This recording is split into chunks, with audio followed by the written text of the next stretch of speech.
Hi guys, welcome again to Ice Life.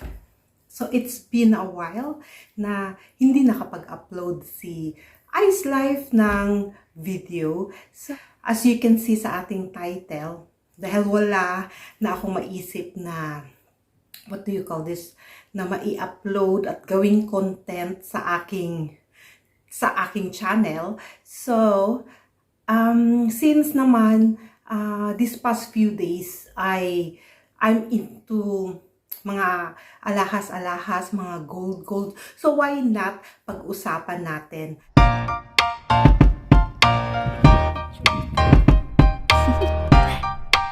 Do you wanna know? Ipapakita ko sa inyo on how I clean, maintain, na palaging makintab yung ating mga everyday na ginagamit ng mga alahas. Kasi naman especially sa panahon ngayon na kailangan nating linisan palagi yung ating mga jewelries based sa aking mga research na yung metals, mga stainless, doon mas masyadong kapit si virus. So matagal siyang mamatay compare sa mga papers. Kasi naman ako guys, yung mga jewelries ko is tinutulog ko siya, hindi ko siya tinatanggal pag naligo ako. So dahil nga may mga virus na kung ano-ano ngayon, so I need to, I need to clean them once a week. Kasi naman, sinusuot natin siya kagaya ng singsing. Sinusuot natin siya, nagluluto tayo, nagpe-prepare ng food, ng mga junakis natin, naglilinis. So, hindi maiwasan na kakapitan ng mga bakterya. So, kailangan din natin silang linis-linisan paminsan-minsan. So, yun. So, kailangan natin ng towel, toothpaste, at toothbrush na hindi na natin ginagamit. So, kailangan din pala natin ng isang container na panglagyan natin ng ating mga alahas. So, sa akin, ang gagamitin ko ay yung aking container ng pagkulay ng buhok.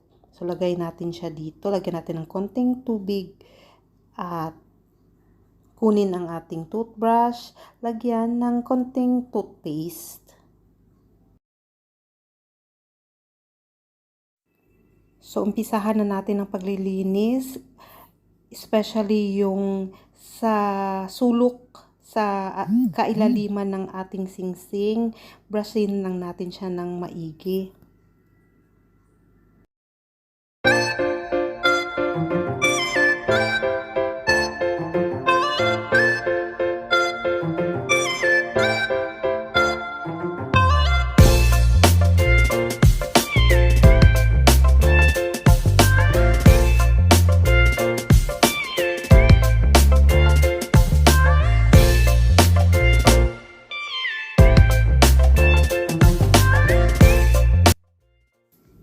There's one more thing pala guys, huwag natin kalimutan na takpan yung ating drainage. Baka naman mahulog yung ating mga alahas, hindi goodbye na.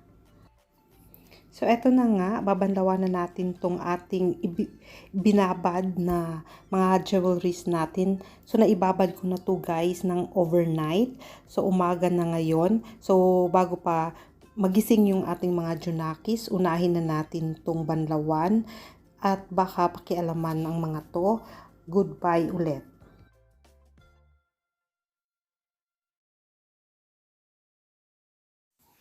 Ayan, makintab na siya ulit.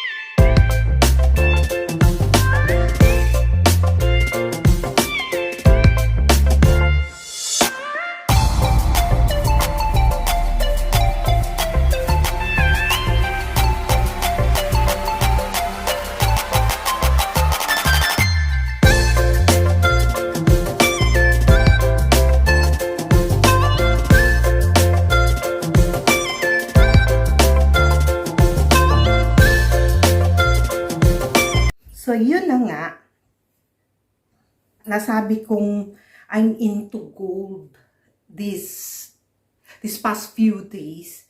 Kasi may mga napapanood akong mga vlogs about sa mga jewelries, kung anong mga magagandang naitulot pag bumibili tayo ng mga alahas. Ang daming nagsasabi na magandang investment daw ang gold. So, ang masasabi ko naman, agree naman ako dyan mga besh, kasi actually ang mga alahas ko, kadamihan sa mga alahas ko is nabili ko pa ang tagal na, mga way back early 2000. So sa first ko pa na trabaho 'yon. So doon ko, kasi nga 'di ba, dalaga pa tayo, single pa tayo, so wala naman tayo masyadong maraming pinagagastahan aside doon sa aking kapatid na pinapaaral ko.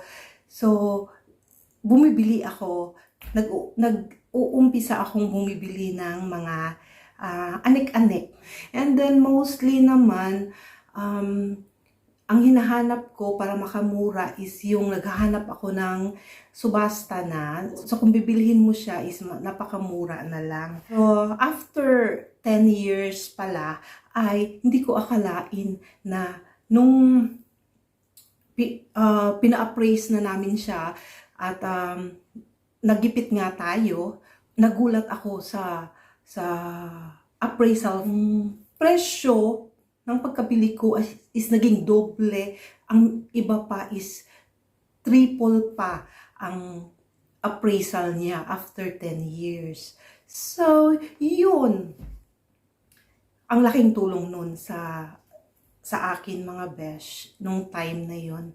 So, eto nga yung iba kong mga alahas. So, eto naman siya, alahas, itong singsing ko na to, itong singsing ko na to, is, galing to siya sa bracelet na pina-melt ko at ginawang singsing at earrings. Kaya lang, yung nawala ko yung isang earrings niya, so hindi ko na siya nasusuot. Then, this one here is yung aking rose gold na 9 karat. Kasi naman dito sa UK, besh, meron naman silang mga 18 karat dito na mga gold, pero sobra talaga ang mahal. So, mostly lang ang mga alahas dito sa UK is nasa 9 karat lang talaga. So which is, pag bibili ka dito sa UK ng mga alahas, ay hindi mo siya, less ang value niya pag naipon mo siya sa Pinas. Why not ibili ko na lang siya ng 18 karat, 21 karat, 22 karat, 24 karat, at the same price sa 9 karat dito. So, ganun na lang. Tapos, pag nagipit ako sa Pinas, doon ko siya gagamitin. Kasi naman, there's one time na medyo nagipit nga ang lola nyo dito.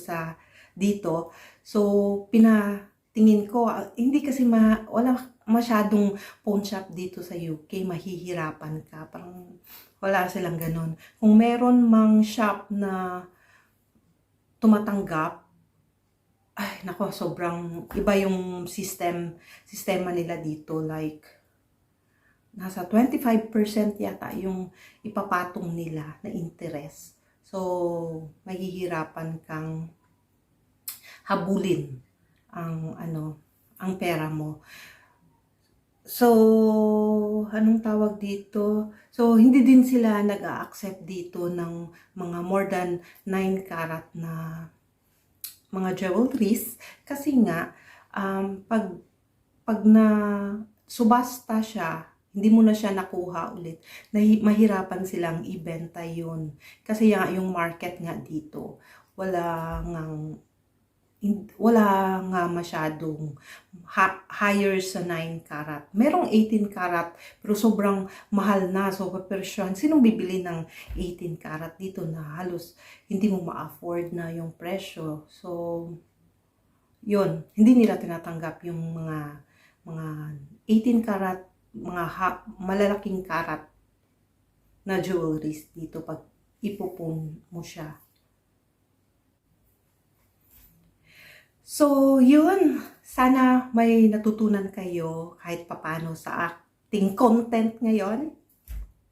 So, paki-comment nga dyan sa baba kung anong gusto nyong gawin kong content dahil nahihirapan na talaga ako.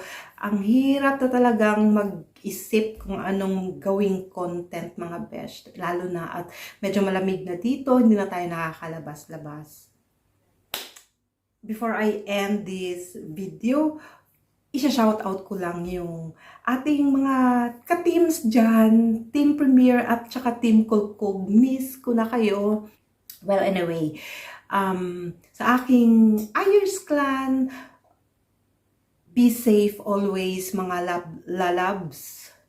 And yun, lagi ko namang, anong tawag ito? Lagi ko namang piniplay yung mga videos ninyo. So, just keep on uploading.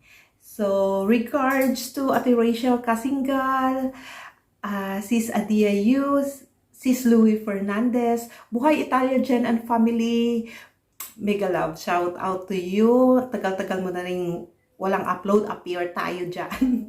Si Ate Rachel din. And busy kasi yun. Sino pa ba? Engineer Marty, mega love, shout out. Si Cecilia B. Ireland, Muffy Rose, hello, hello.